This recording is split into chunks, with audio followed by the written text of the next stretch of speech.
আসসালামু আলাইকুম রহমতুল্লাহি বারাকাতুহু এবং আদাব। আমি স্বরচিত একটি কবিতা আবৃত্তি করছি। আমি ইয়াকুব কামাল। আমার স্বরচিত কবিতার নাম রূপকথার কংস নদী। পাইনাদি, মিজমিজি, সিদ্ধিরগঞ্জ, নারায়ণগঞ্জ। নদী ঘাতকদের হামলার শিকার মৃতপ্রায় কংস নদীর তীরে বসে লেখা কবিতাটি। এ নদী উদ্ধার করেই ছাড়ব ইনশাআল্লাহ। কংস নদী শীতলক্ষা থেকে বুড়িগঙ্গা পর্যন্ত প্রবাহিত হবে ঠিক আগের মতো। কেউ পাশে থাকুক চাই না থাকুক, আমার কারো প্রয়োজন নেই। থাকলে এতদিন আমার সাথে থাকতো। কবিতাটি আবৃত্তি করছি। রূপকথার কংস নদী। কংস নদীর দুই তীরে ভাই, সবুজ গাছের ছায়ায় এসো প্রিয় গা জোড়ানো উজ্জীবনের মায়ায়। কংস নদীর তীরে আছে পাখালির সুর, নদীর জলে রোজ দেখি ভাই স্বপ্ন মাখা ভোর। ডিঙি নাওয়ার পাঞ্ছে নাও ছোটাছুটি করে, নৌকা করে এপার ওপার ফিরে সবাই ঘরে। রাতের বেলা চাঁদ তারা ভাই কংস নদীর জলে গা ডুবিয়ে গোসল করে কংস নদী বলে।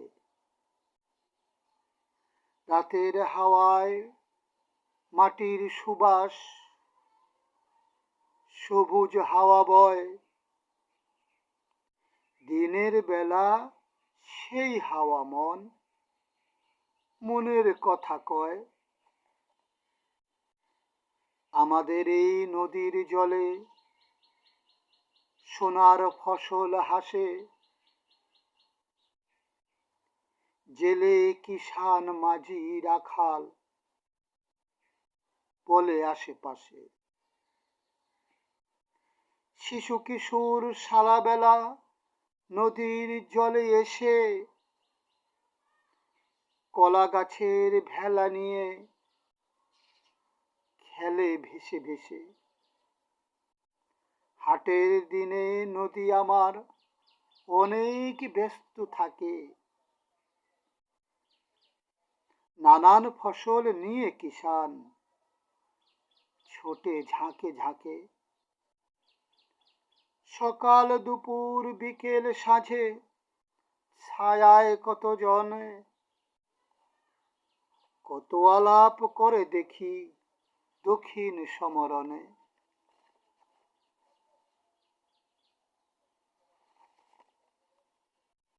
কত আলাপ করে দেখি দক্ষিণ সমীরণে।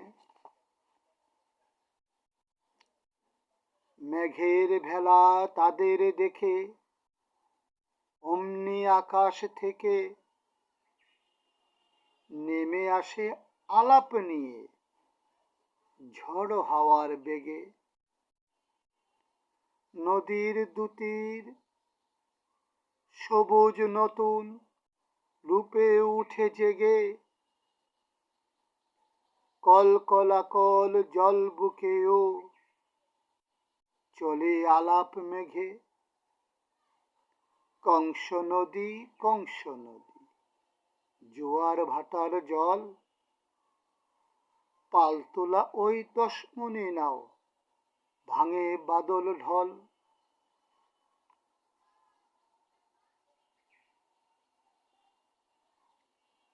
রূপকথার এই নদী আমার গায়ের অহংকার। নদীর তলদেশে আছে গোপন অলংকার। সেই অলংকার পেয়ে আমি জমাই প্রতিদিন। কংস নদীর কাছে আমার আছে অনেক ঋণ। ধন্যবাদ সকলকে।